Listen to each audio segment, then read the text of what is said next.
Le fait du jour du 64 minutes, la fin de la COP24, le sommet mondial sur le climat en Pologne. La secrétaire d'État française auprès du ministre de la Transition écologique et solidaire est l'invitée de TV5 Monde.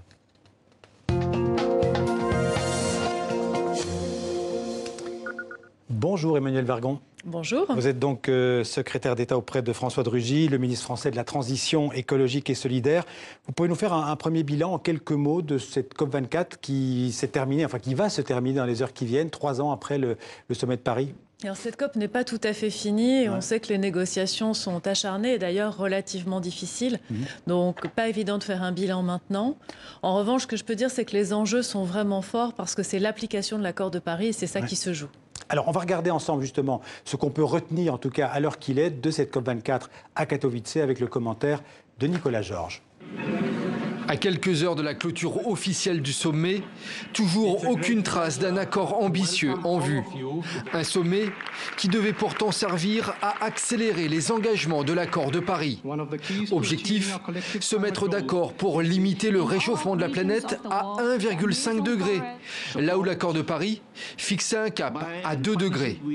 Mais la plupart des 200 États présents ne semblent pas prêts à faire de gros efforts pour réduire leurs émissions de gaz à effet de serre, à l'exception du Canada, des îles Marshall et de certains pays du nord de l'Europe. Face à ce statu quo inquiétant, le secrétaire général de l'ONU a même fait un aller-retour express en Pologne pour exhorter les États à se montrer à la hauteur. Il ne fait aucun doute que c'est un moment de vérité. Ne pas mettre un terme au changement climatique incontrôlable serait non seulement immoral, mais suicidaire. Dans le même temps, de plus en plus d'initiatives et d'actions émergent au sein de la société civile. Manifestations, actions locales et même appels à la grève pour le climat. Comme dans cette vidéo lancée par une militante écologiste suédoise de 15 ans. Qui que vous soyez, où que vous soyez, nous avons besoin de vous. Faites la grève avec nous pour leur faire comprendre qu'il faut agir pour le climat. Prévu initialement ce vendredi soir, la clôture des négociations pourrait bien être décalée à plus tard, histoire de ne pas se séparer sur un accord à minima. Un accord qui prévoira au moins que les différents pays se retrouvent l'année prochaine. Alors Emmanuelle Vargon, pourquoi, malgré les nombreux rapports scientifiques alarmants qui se sont multipliés ces derniers mois, les gouvernements ne parviennent pas à s'entendre pour limiter ce réchauffement à 2 degrés, même à 1,5 degré, ce qu'ils s'étaient engagés à faire il y a 3 ans au sommet de Paris? Pourquoi c'est si compliqué? La France se bat pour continuer à négocier l'application de l'accord et c'est Brune Poirson, ma collègue au sein du ministère, qui était pendant la majeure partie des débats et des négociations. Après, c'est difficile parce que ça nécessite que tous nous changions nos comportements. C'est difficile parce qu'on voit que les émissions continuent à progresser et que c'est un mode de production, c'est toute une économie en fait qu'il faut faire basculer dans une transition écologique. Donc la question qui est posée, c'est l'évolution de l'industrie, l'évolution des systèmes d'énergie. Et c'est aussi une question autour de la finance verte qui est beaucoup revenue dans cette COP. Comment est-ce qu'on finance cette transition? Et puis après, il y a des débats qui va assez vite, qui ne va pas assez vite, le nord, le sud, qui bien sûr sont posés de façon très vive. Vous allez dire, on est sur TV5 Monde, comment on finance la transition, non seulement dans les pays riches, mais encore plus évidemment dans les pays pauvres. Bien sûr, comment on finance la transition.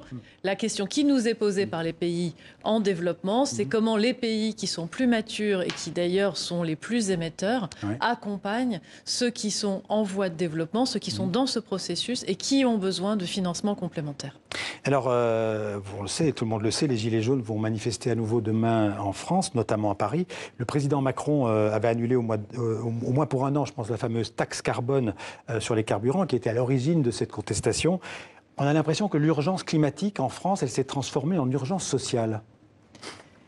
Alors, d'abord, j'espère que les Gilets jaunes manifesteront peu ou pas à Paris demain. Et beaucoup d'organisations, beaucoup de grandes voix ont dit il est temps maintenant d'aller vers l'apaisement, notamment à un moment où nos forces de l'ordre sont mobilisées par d'autres menaces. Après, c'est vrai que la question qui nous a été posée par nos concitoyens, c'est comment faire cette transition écologique et changer les comportements dans des conditions de justice sociale et d'accompagnement satisfaisants. Et probablement que pour les changements au quotidien, se déplacer différemment, chauffer mieux son logement, isoler mieux son logement. On n'accompagne probablement pas assez les Français, et en particulier les Français les plus modestes, pour que ça ne soit pas vécu comme une double peine, mais bien comme une capacité à changer. Et donc les questions de financement, elles se posent très différemment en France que dans les pays en développement, mais elles se posent aussi, et c'est du financement micro la question qui est posée. Est-ce qu'il faudrait faire plus pour les gilets jaunes? Est-ce que les propositions que Emmanuel Macron a fait lundi sont suffisantes pour leur demander de ne pas manifester demain? Alors d'abord, le président de la République a mis beaucoup de mesures sur la table, avec des mesures d'application immédiate, des mesures de pouvoir d'achat à la fois pour les salariés et pour les retraités. Mais il a aussi proposé d'ouvrir une grande concertation, et je pense qu'elle est importante. Elle doit être à la fois physique, en proximité et sur les réseaux sociaux, pour reprendre les questions qui nous ont été posées, en débattre et trouver les moyens d'avancer. Elle porte bien sûr sur la transition écologique, mais elle porte aussi sur la justice sociale et fiscale, et sur la dépense publique, et sur les services publics de proximité, l'organisation de l'État et les questions de démocratie.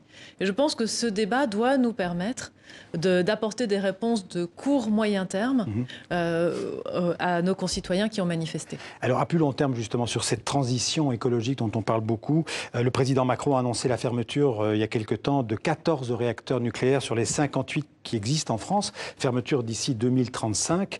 En 2035, le nucléaire produira toujours en France, à cette date-là, donc 50% de l'énergie électrique, alors qu'en Allemagne, a priori, toutes les centrales devront être fermées, sauf gros, comment dirais-je, coup de théâtre, d'ici 2022. Pourquoi c'est possible en France et pourquoi c'est possible en Allemagne et pas en France? Alors, la situation énergétique française est très très différente de la situation allemande. Aujourd'hui, presque les 3/4, 72% de notre électricité vient du nucléaire. En fermant 14 réacteurs sur une période d'un peu plus de 10 ans, on va atteindre 50%, ce qui est déjà un effort très significatif. Par ailleurs, fermer des centrales, ça ne veut pas dire aller vers une énergie pleine de carbone, parce que sinon on ne fait pas vraiment de progrès. Donc la montée en puissance des énergies renouvelables est absolument indispensable pour qu'on puisse fermer les centrales nucléaires qui ont été positionnées dans cette trajectoire, donc 14 réacteurs sur 58, et les centrales à charbon, puisque nous avons également annoncé que nous sortions complètement du charbon d'ici à 2022. Et l'Allemagne ne sort pas à la même vitesse du charbon. Mais pour vous, le nucléaire fait partie de la solution dans la lutte contre les dérèglements climatiques? Pour nous, le nucléaire est une énergie importante dont nous avons besoin dans notre mix électrique. Simplement pas à 75%. Donc revenir à 50% à horizon 2035 nous paraît trouver le bon équilibre. Quelle est la trajectoire après 2035? Je ne suis pas sûre qu'on sache répondre à la question. Ça dépendra aussi de notre capacité à monter vraiment en puissance dans l'éolien, dans le solaire notamment, et dans d'autres énergies renouvelables. Alors encore une question, la dernière sur le nucléaire. La France, elle doit poursuivre le développement de l'EPR. C'est cette nouvelle génération de centrales nucléaires à eau sous pression, dont le premier réacteur d'ailleurs est entré en service aujourd'hui en Chine. Est-ce qu'il faut continuer dans cette voie-là, qui coûte très cher? Alors, la France s'est engagée dans la voie de l'EPR avec un site qui est le site de Flamanville, et on a l'intention d'aller au bout de la construction et la mise en service de ce réacteur. Pour la suite de la trajectoire EPR en France, la réflexion va reprendre. Le président de la République a demandé des scénarios. D'ici 2021-2022, ce sera un débat très politique et c'est normal. Et donc, il n'y a pas de décision prise à ce stade. Alors justement, vous avez parlé de Flamanville. Je signale simplement que Flamanville devait coûter au départ en 2007 3 milliards d'euros. Aujourd'hui, le budget qui pourrait atteindre 11 milliards d'euros, est-ce que cet argent-là, il n'aurait pas pu être utilisé autre part pour assurer une transition écologique? Ce qui est sûr, c'est qu'il faut qu'on trouve la bonne trajectoire financière. Flamanville est bientôt en service. Il faudra qu'on tire les leçons de Flamanville pour voir pour la suite si c'est réplicable, si ça ne l'est pas, et quelle est la bonne manière d'utiliser l'argent en matière de transition énergétique. Merci Emmanuelle Wargon d'être venue parler transition énergétique de la France dans le 64 minutes. Merci beaucoup. Merci.